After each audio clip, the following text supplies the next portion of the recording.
Assalamualaikum warahmatullahi wabarakatuh. Selamat pagi Bu Hana dan rekan-rekan.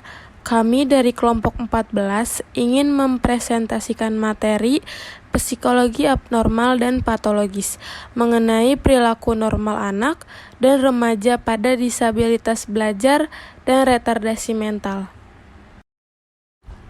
Sebelumnya, izinkan saya memperkenalkan anggota dari kelompok 14. Yang pertama ada saya sendiri, Cut Putri Herma.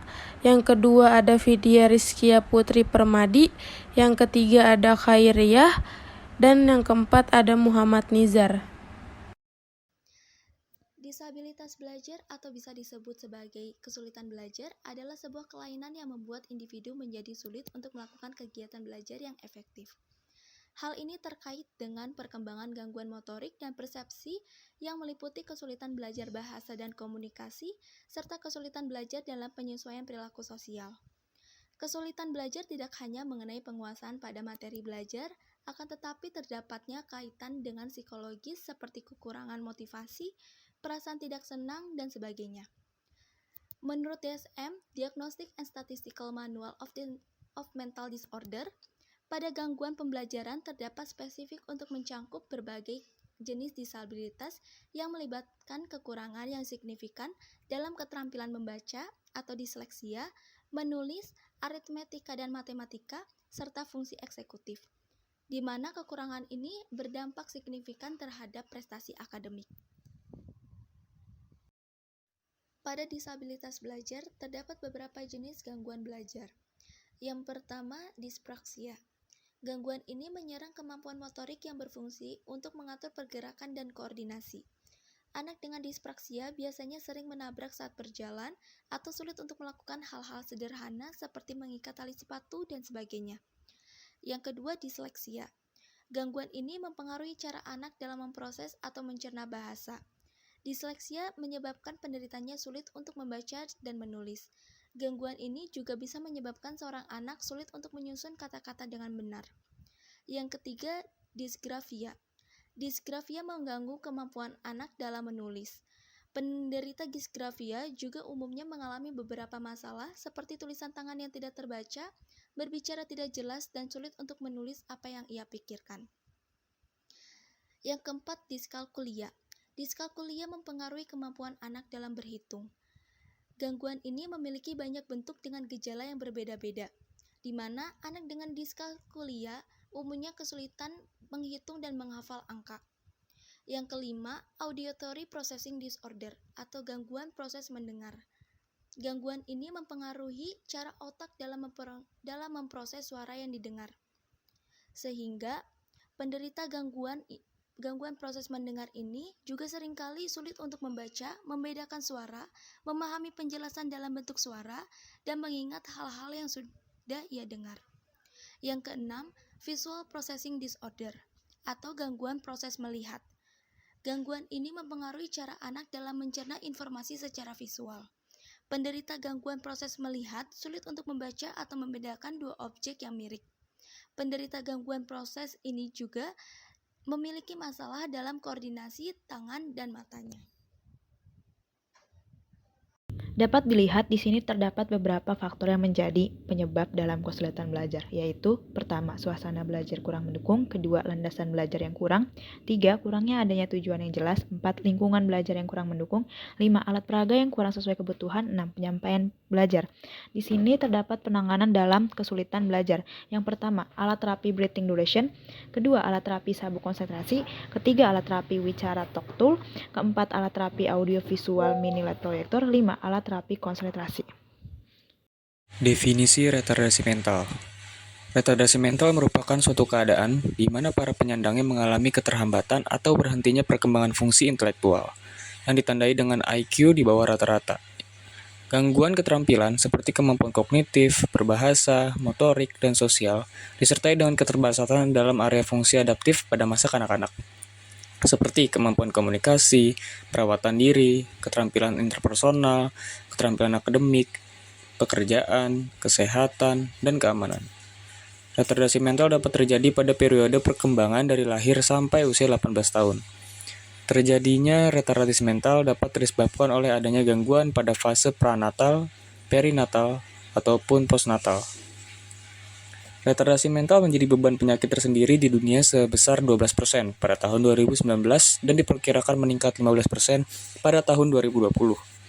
Prevalensi penduduk Indonesia dengan disabilitas mental sedang dan berat berdasarkan hasil Riskesdas pada tahun 2018 menunjukkan anak Indonesia yang menyandang keterbelakangan mental sebanyak 962.011 orang. Kriteria retardasi mental ringan 80%, retardasi mental sedang 12%, dan retardasi mental sangat berat 8%, yang terdiri dari 60% diderita anak laki-laki dan 40% diderita oleh anak perempuan. Faktor risiko retardasi mental. Terdapat beberapa faktor yang dapat meningkatkan risiko terjadinya retardasi mental pada anak-anak. Antara lain, yang pertama, faktor biologis. Contohnya, saat terjadinya kelainan kromosom pada pengidap Down syndrome. Lalu yang kedua, faktor metabolik. Beberapa kelainan metabolik dapat meningkatkan risiko retardasi mental seperti penyakit fenilketonuria atau disingkat PKU, di mana tubuh tidak dapat mengubah asam amino fenilalanin menjadi tirosonid. Lalu yang ketiga, faktor prenatal. Perawatan prakelahiran yang buruk dapat meningkatkan risiko penyakit ini pada bayi. Contohnya, konsumsi alkohol pada kehamilan dan infeksi kitomegalovirus saat kehamilan. Lalu yang keempat adalah faktor risiko sosial, yakni lingkungan rumah dan keluarga yang menyebabkan kondisi ini terjadi, terutama tipe sosiokultural, yang merupakan retardasi mental dengan tingkatan yang ringan. Lalu ada faktor penyebab terjadinya retardasi mental. Penyebab terjadinya retardasi mental dikarenakan adanya gangguan pada proses perkembangan individu, mulai dari fase pranatal dan postnatal. Berikut ini adalah beberapa hal yang seringkali menjadi penyebab dari retardasi mental. Yang pertama adalah penyebab berdasarkan biological, yang terdapat 3 hal, yaitu penyebab pranatal, perinatal, dan terakhir penyebab postnatal. Di mana pada penyebab pranatal ini dapat terjadinya kelainan kromosom, kelainan genetik atau herediter, gangguan metabolik, infeksi intrauterin, intoksisasi. Lalu yang pada penyebab perinatal, asfiksia kernicterus, hipoglikemia, pendarahan intraventikular. Lalu yang terakhir pada penyebab postnatal, adanya infeksi seperti meningitis atau ensefalitis. Lalu ada trauma, kejang lama, intoksikasi seperti tinta hitam atau merkuri.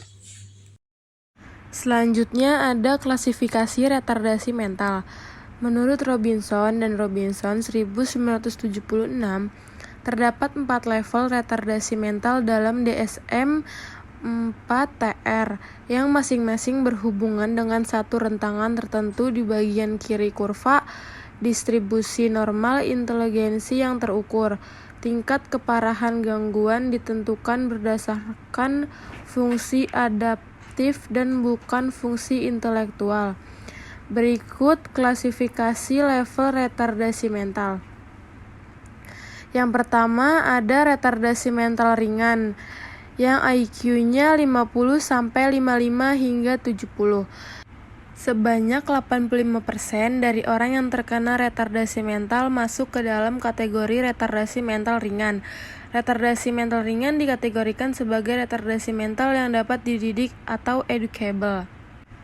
Selanjutnya ada retardasi mental sedang yang IQ-nya 35 sampai 40 hingga 50 sampai dengan 55.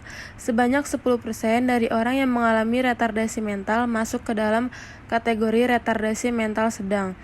Retardasi mental sedang dikategorikan sebagai retardasi mental yang dapat dilatih atau trainable. Yang ketiga, ada retardasi mental berat yang IQ-nya 20 sampai 25 hingga 35 sampai 40. Sebanyak 4% dari orang yang terkena retardasi mental masuk ke dalam kategori retardasi mental berat. Individu yang mengalami retardasi mental berat umumnya memiliki abnormalitas fisik sejak lahir dan keterbatasan dalam pengendalian sensor motorik. Dan yang terakhir ada retardasi mental sangat berat yang IQ-nya di bawah 20 sampai 25.